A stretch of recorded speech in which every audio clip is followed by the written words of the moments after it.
Hey guys, I just wanted to take a couple minutes to talk to you about something that obviously I thought was mildly important. Otherwise, I wouldn't be making a video to talk about it. But um, there, I encountered a rather significant hard data point the other day, and I guess the initial reaction or initial response was to correlate it as a consequence of, just the saturation in digital media.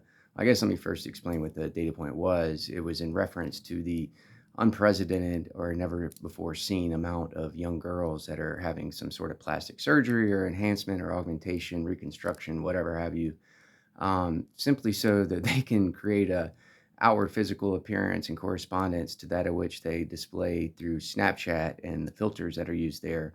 I'm not particularly familiar with Snapchat, but I was able to ascertain through through the article exactly what it is. It seems like it's just a social media platform for images itself. Images, of course, provided through filterings. And of course, like I said, the very first thing that crossed my mind as far as cause and effect, us, especially part of Western culture, we have a very mechanistic way of thinking, and that's usually some sort of, whether it be spatial relation or cause and effect or whatever have you. Well, this obviously, like I said, my initial reaction was cause and effect, and this is an effect, that hard data point. So what was the cause to it? And you could just say, yeah, it's an overexposure or saturation to the simulacrity of digital media, and just and spending too much time staring at screens and images. But if you really think about that, like, why are the children spending so much time doing that? And then from there, like, another catalyst would be, well, wh- where have we dropped the ball along the way to not provide them with the knowledge and the information to be aware that their physical appearance might have or hold some sort of minimal value, but is very much secondary to things like the content of their character, the caliber of their morality and integrity, and even how they treat their fellow individuals and even animals. These are all elements that are indicative of who you are as an individual.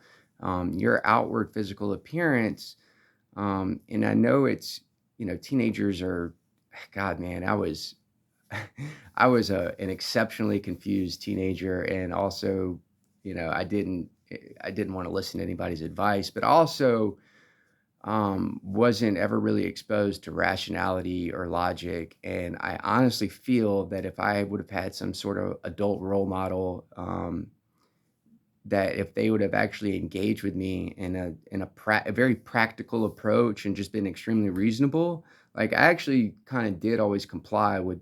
It was just very rare that I encountered those individuals, but if anyone had the patience or the sensibility enough, I should say, to speak to me in that manner, then if you, as individuals, listen, we respond well to things like that. If you really feel like whoever is talking to you isn't, like, necessarily chastising you, but they're truly trying to be of assistance, and they're speaking to you in a respectable and a reasonable manner, we hear them. No matter how bad we might not want to, we still hear them. So actually, what I want to talk about is us as adults and parents, making sure we're doing a better job to raise our children or our future generations. We have to, I don't know what, first of all, I know all you parents out there care about your children a lot. That's just a very fundamental aspect of us as human beings. If we produce offspring, we want what's best for them. We love them. We care about them, of course. Obviously, I don't have children myself. My pumpkin, my cat, she is my daughter, I guess. But I'm not necessarily raising her to go be, or to go participate rather in the real world as a functioning adult. That I'm just um, she's just, she's just a companion and nothing really beyond that. Um, but anyway, so, I think there's a few fundamental things that we can do. One, we have to ensure that we're spending quality time with our future generation. And for those of you as parents, your children, of course. And, I don't know what goes on in your homes or your households, and I don't know what quality time might look like, if there ever even is occurrences of quality time. But if your interpretation of quality time, for example, is y'all sitting around a television at dinner time with basically everyone glued to their phones. That's I'm sure you can understand how that's not quality time. Um, but listen, these are your kids, and they ultimately need to be in compliance with you. So, one thing I wanted to mention is, especially like in Far East Asia, they basically stopped. A lot of doctors have stopped prescribing antidepressants, and as a substitute or replacement, they suggest, or they're actually prescribing walks in nature and spending time in nature.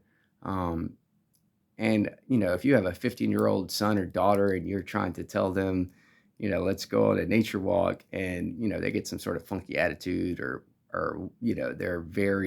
they possess a lot of trepidation in regards to doing it. Listen, those are still your children and need to do what you have to say, need to fall in line with what you say. And I'm not saying that you need to persuade them via confrontation or conflict, just a simple explanation like, "Hey, I know we don't do this. I know this isn't part of our routine, yada yada yada. But listen, like, let's give it a shot. Let's go immerse ourselves in nature and try to develop some sort of appreciation for it and have a substantial conversation.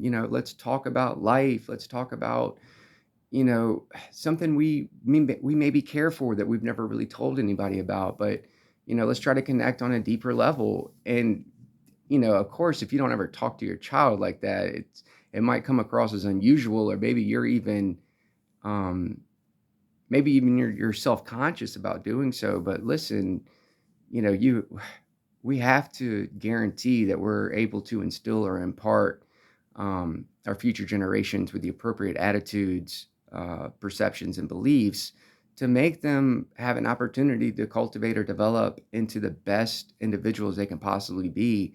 And that should be our primary concern as adults in raising future generations, that we're bestowing upon, the next generation to come about, um, with the requisite information and the ability to make distinction of what's important and what's not, and that we're raising young men and women that have enough sense to be aware that, like I said, physical appearance might hold or possess a minimal value, but reflections of who you actually are and what you're about are best demonstrated by your acts of caring and kindness, for others, and then just being of a higher integrity or a higher moral caliber. These things are what's really important at the end of the day. And I'm sure all of you that have children probably want them to eventually become, the smartest versions of themselves, the most reasonable, most intelligible, and what have you. And of course, the kindest and most caring and loving versions of a person that they can become. And, there's nothing wrong with talking about these things. Like, if you can't have a conversation, about caring, kindness, and love with your child, what the do you even talk about? Like sport games, or, what was on television, or all that stuff, man. Like, you got to understand, like, that's fine if those elements enter your conversation, more or less sporadically, just from time to time, but that can't just be the only material that's exchanged between you and your child. Because, we're just going to end up raising another generation of people that have been exposed to too much television and too much mindless entertainment, and that think that, by purchasing things that they could make themselves feel better, or, kind of display, who and what they are by, material displays. Like, I think I even mentioned all that in the last video. But this is important, and the fact is that we're doing such an inadequate job in raising young adults that now that, I mentioned this in an article a few months back, but, suicide and depression rates have skyrocketed amongst teens over the past decade as social media has become ever more pervasive and dominant amongst our society and civilization. And, these things do actually have a consequence, and, it's our responsibility, or we should hold all accountability, that is, to guarantee or ensure that our children have in possession with them the ability to understand that, you know, just sitting in front of a screen all day, or, putting too much thought and energy and effort into trying to present yourself in the best manner for screens, Like that stuff's just not it's not important. I know it might seem important, but it's your job or our job to make sure that they don't think it's the ultimate or most important things. And I'm sure that's going to be harder for some of you than others. It all depends on how you've raised your children up to this point, I guess, or the relationship you have. And I'm sure a lot of you are great parents. And I'm not trying to say that everyone's doing a bad job. I don't mean that by any means. Like I said, I have no idea what goes on in your home. But I know a lot of you are great individuals, so I'm assuming that you're already doing a fairly decent job at home. But this is just some commentary suggesting that we need to do a little better because we're allowing our children to become so confused that it's now at the expense of their self-esteem and their self-worth, and that should be considered as unacceptable by all of us. And also, furthermore, to you parents, that would actually allow your child to have some sort of plastic surgery, enhancement, alteration, augmentation, whatever it might be, man, like that's awful. Like, don't be that individual, please. Like, raise a respectable individual that doesn't feel the need to, if they have some sense of inadequacy that they feel some sort of drastic alteration to their physical appearance is going to make them worthwhile, then we haven't done a good enough job, developing them as a decent human being. Because if they had a higher sense of morality and a higher sense of integrity, those thoughts wouldn't ever enter their mind. And that's just the bottom line. That's the truth. Um, so, as always, these things are only shared because I really care. This is like I said, this is the future generation of our world. And, we've already done a poor enough job as far in regards to how we treat the planet and the environment that they're going to inherit as adults, which is, probably another video I'll make at some point, as far as what we could possibly do to help, overcome or transcend or circumvent beyond that. But, yeah, man, I just, I found that really troublesome when I realized, like I said, this never before seen amount of young women were having these surgeries, and we're talking, young teens. Um, and there wasn't any specific sort of surgeries mentioned or anything, but, nose jobs or whatever it might be. I mean, it's just so unfortunate that, and it was probably like this almost when I was a kid as well, but it's obviously gotten drastically worse as the decades have gone by. And like I said, just the emergence and the more dominance and prevalence of social media within our culture. But anyway, oh, sorry. I think I should mention just a couple things that besides the nature walk, of course, and trying to have like an actual substantial conversation while doing so. Um, just these four kind of fundamental operations that I think would help is one, reestablish our relationships with ourselves. That just simply meaning like getting to really understand who and what we are. And, I've said it countless times and I'll continue to say it until it's just more commonly understood. But, as always, we are these conscious spirits. And what I mean by that is at the most fundamental or primary level of existence, there is only this universal flow of consciousness, and everything every perceivable object or entity or, just every person, plant, animal, whatever, any property of nature is just a different manifestation or different expression of said consciousness. So in that sense, we are all very much interconnected and share relation. And once we have an understanding of that, it should very much make it easier for the second step, if operating from that space of a better understanding of who and what we are, is number two, the reestablishing of relationships with one another. Um, you know, as individuals, part of our culture is, through capitalism especially, is to kind of have these more individualistic attitudes and kind of work in competition amongst one another. And that actually there's no such thing as healthy competition. And that's actually been proven within the past couple of years. And then more modern neuro and cognitive studies. So we best work together in cooperation. And I can't wait to hopefully have some sort of adaptation or different iteration of a system of governance that is focused around cooperation as opposed to competition. Um, so that'll hopefully just help promote higher levels of caring and kindness and just being able to offer assistance and doing so, voluntarily and not needing some ulterior motive, just to help, to simply just to help. And I firmly believe in that sort of disposition and philosophy, and hopefully um, we can collectively achieve such attitudes and beliefs. And the third one is reestablish our relationships with information.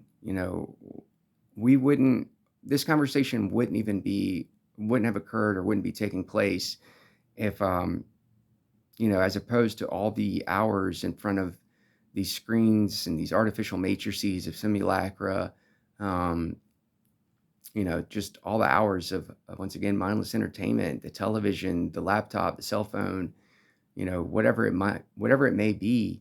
If somehow we were to make fashionable again, and being in possession of a higher intellect and reading books and just, deep thinking and things of that nature, like, one of the things I'm sure, one of the actual motives behind, or the reasons for tolerance of all that plastic alteration a lot of parents are permitting is simply because other people are doing it. And that line of thought is proven so detrimental within our culture. And we have to begin taking actions to offset that or remedy that, and promoting, reading and self-expression and creativity and ingenuity is basically the only course of action that I can come up with as said remedy.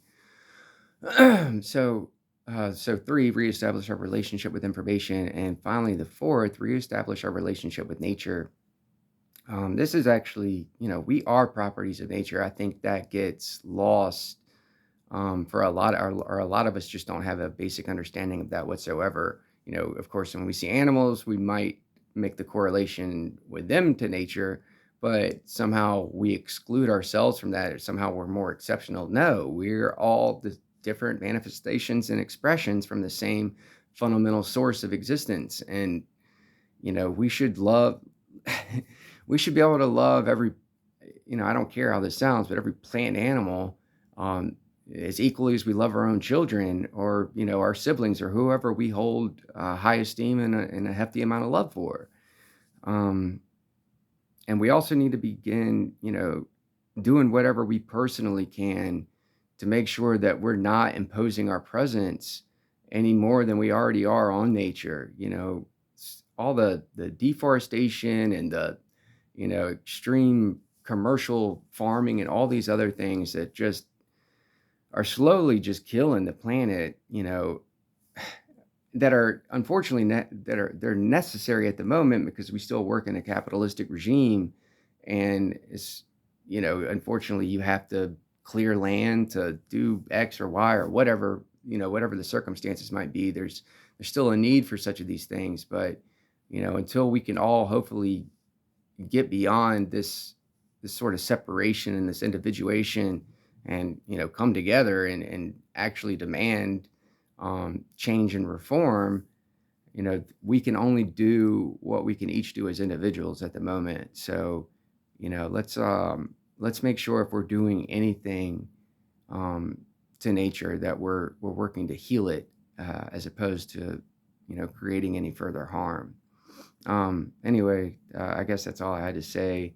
But I hope this was okay and understandable and made sense. And, of course, if you were able to understand everything that I was saying, then you'll further understand that, of course, that this is made out of care, and I simply want what's best for each and every one of us, each and every piece of nature, and of course, each and every member of our future generation or our children.